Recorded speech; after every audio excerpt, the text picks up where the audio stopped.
അവര് വിളിച്ചു എന്ന് പറഞ്ഞപ്പോ തന്നെ എനിക്കറിയായിരുന്നു എന്തോ നല്ല കാര്യത്തിനാന്ന്. എനിക്കും തോന്നി. ഞാൻ അമ്മയോട് അപ്പോഴേ പറഞ്ഞില്ലേ ഇവൻ രക്ഷപ്പെടുമെന്ന്. അതന്നെ. ഇതേ കാരണവന്മാരുടെ കാലത്തുണ്ടാക്കിയ ആഭരണ പെട്ടിയാ. അന്നത്തെ കാലത്തൊക്കെ ഇതിൽ നിറച്ചു പൊന്നും പണായിരുന്നു. അയ്യോ, പഴയ ആത്മാക്കളാട്ടാ. ആത്മാവിന്റെ പേഴ്സന്ന് വീണ് പോയതായിരിക്കൂല. പോടെ അവിടുന്ന്, അല്ലെങ്കിൽ നിനക്കൊക്കെ തമാശയാ. ഓ എന്റെ ഭഗവാനെ, സ്വാമി കാത്തോളണേ,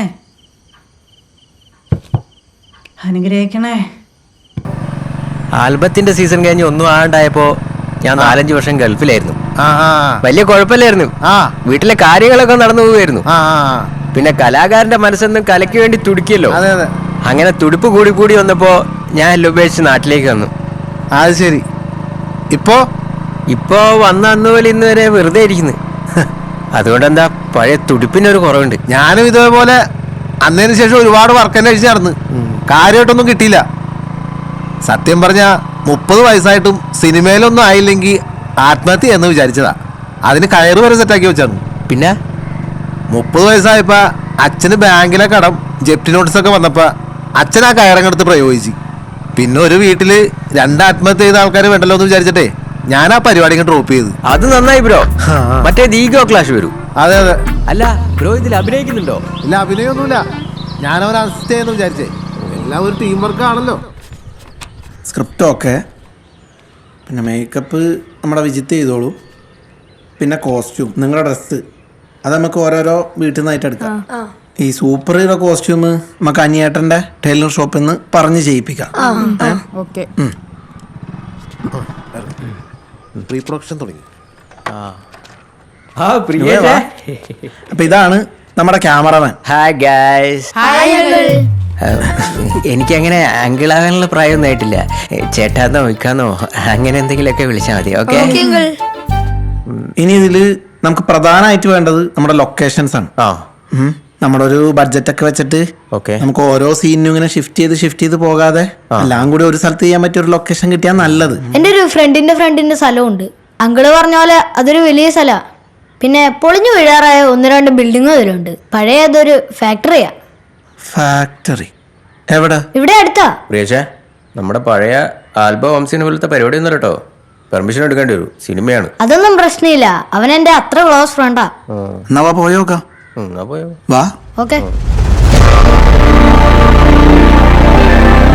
ഇതാ ഞാൻ പറഞ്ഞ സ്ഥലം. ഇത് മൊത്തം അവരുടെ. എങ്ങനെ ഉണ്ട് എന്റെ സെലക്ഷൻ? ഇതിന്റെ അപ്പുറം കുറെ സ്ഥലമുണ്ട്. നോക്കട്ടെ. ഇതാണ്. ഇത് കൊള്ളാലോ. ക്ലൈമാക്സ് ഫൈറ്റിന് പറ്റിയ സ്ഥലം. നല്ല ആംബിയൻസ് അല്ലേ? ഫ്രെയിമിലൊക്കെ നല്ല റിച്ച് ആയിരിക്കും. അതെ. എടാ, നിനക്ക് അങ്ങനെ ഒരു സ്ഥലമൊക്കെ പരിചയം? ഞാൻ പറഞ്ഞില്ലേ, ഇത് ആ ഫ്രണ്ടിന്റെ സ്ഥലാ. അവരുടെ ഇത് മൊത്തം. മച്ചാനെ താങ്ക്സ് ഇടാ. നമ്മളെ അമ്മ എന്തിനാണ് ഈ കണക്കൊക്കെ? ഹലോ, ആരാ? മല്ലികാബാണം തന്റെ വില്ലെടുത്തു,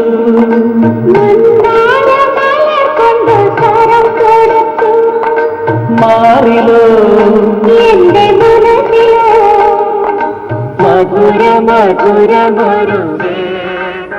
ഹലോ, ഞങ്ങളിവിടെ ഉണ്ട്. ഷോർട്ട് ഫിലിംകാരാണോ?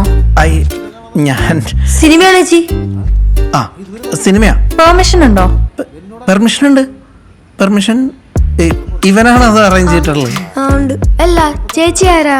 ആ, ചേച്ചി ആരാ? ഐ മീൻ കുട്ടി ആരാ? ടൈലർ അനിയനെ വിളിച്ചത്. നീ തുണി വാങ്ങി കൊടുത്തിട്ട് അതിന്റെ അളവ് നിൽക്കണ്ടേ? അതിനൊക്കെ ഇനി സമയമുണ്ടല്ലോ. എടാ, മൂപ്പര് കടകുട്ടി ഏതോ കല്യാണത്തിന് വന്നിരിക്കുന്നു. അതിന് ഇപ്പൊ ഇമ്പോർട്ടന്റ് അതാണോ? അതല്ല ഇമ്പോർട്ടന്റ്. പുള്ളി വിളിച്ചോണ്ടിരിക്കുക. എന്താ പറയണ്ടത്? എന്തായാലും പറ, വരാന്ന് പറ. ആ, അനിയേട്ടാ ഞങ്ങൾ തറായി അടുത്തെത്തി. ആ, പോലെ പോലെ. നിങ്ങൾ ആ ചുമരിൽ തൂക്കിയിട്ടിരിക്കുന്ന ഫോട്ടോ ശ്രദ്ധിച്ചില്ലേ? അതില് ലീഡർ തോളത്തിലിരിക്കുന്ന തോർസ് കണ്ടോ? 90 രൂപയുടെ ഒരു പൊതുപരിപാടിക്ക് വന്നപ്പോ ഞാൻ തുന്നി കൊടുത്തതാ. അന്ന് ഈ ഭാഗത്തെ ഏറ്റവും അധികം ബോംബെ ഡൈയിങ്ങിൽ തുണി കഴിച്ചിരുന്നത് ഞാനാ. അത് മനസ്സിലാക്കിയ ബോംബെ ഡൈയിങ്ങിന്റെ മുതലാളി നെസ്രി വാടിയെ എനിക്ക് അയച്ചു തന്ന പോസ്റ്ററുകളാണ് ഈ കാണുന്നതൊക്കെ. അത്രയും നല്ല തുണി കൈകാര്യം ചെയ്ത എന്നോടാ നിങ്ങൾ ബാനർ അടിക്കാൻ പാകത്തിനുള്ള തുണി കൊണ്ടുവന്ന് തുന്നാൻ പറയണത്. അതും പല നിറത്തിലുള്ള വർണ്ണകുപ്പായം. എന്താ അതിന്റെ പേര്? ഇത് സൂപ്പർ ഹീറോ കോസ്റ്റ്യൂം.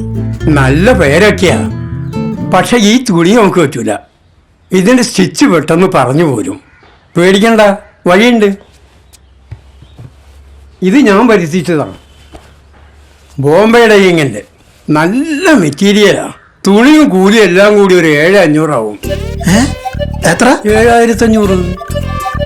അനിയേട്ടാ, അതൊക്കെ ഞങ്ങളെ ബഡ്ജറ്റ് ഒന്ന് വളരെ കൂടുതലാ. എനിക്കും തോന്നി മോനെ. ആ, നിങ്ങളൊരു 3,000 ഉറുപ്പ്യ നീക്കി, ബാക്കി സെഞ്ചുറി ടൈലേഴ്സിന്റെ പേരിൽ നിന്റെ സിനിമയ്ക്ക് ഇരിക്കട്ടെ. എന്ത്?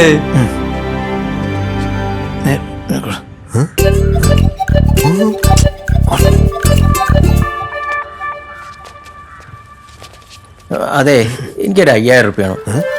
ചിട്ടി പിടിച്ച കാശ് കൊണ്ടാ ഗൾഫിൽ നിന്ന് ഇങ്ങോട്ടുള്ള ടിക്കറ്റ് ഒപ്പിച്ചത്. EMI ഉണ്ട്. ഗൾഫിൽ നിന്ന് ഇങ്ങോട്ട് വരാനും കിട്ടിയോ? ആ, KSFയുടെ ഭാഗ്യശ്രേയസ്.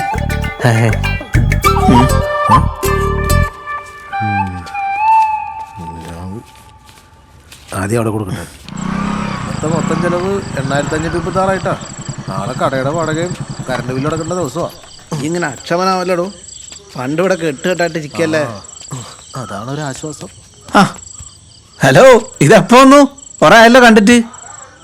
ഹലോ എടാ, എന്റെ പൈസ പോട്ടെ. നിക്ക്. ആ, മുത്തശ്ശനെപ്പോ വന്നു? ആ, മുത്തശ്ശനെ വൈകുന്നേരം സണ്ണിൽ കൊണ്ടിറക്കിയതാ. അവനിവിടെ അടുത്തെവിടെയോ കല്യാണം എന്തോണ്ട് അത്രേ. നീ എന്തിനാ അലമാര പറഞ്ഞ് പൈസ എടുക്കാൻ പോവാ? ആ, പല സ്ഥലത്തും അഡ്വാൻസ് കൊടുക്കാനുണ്ട്. ഇന്നെല്ലാം വിജിത്താൻ നോക്കിയതാണ്, തിരിച്ചു കൊടുക്കണ്ടേ. ഇന്നിപ്പോ രാത്രി വിളക്ക് വെച്ചില്ലടാ മോനെ. നാളെ കൊടുക്കാടാ, നല്ലൊരു കാര്യത്തിനല്ലേ.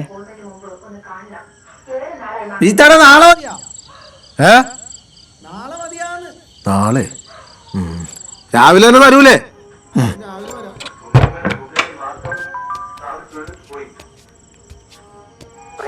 ആൾ കേരള ബാർബേഴ്സ് അസോസിയേഷൻ മലബാർ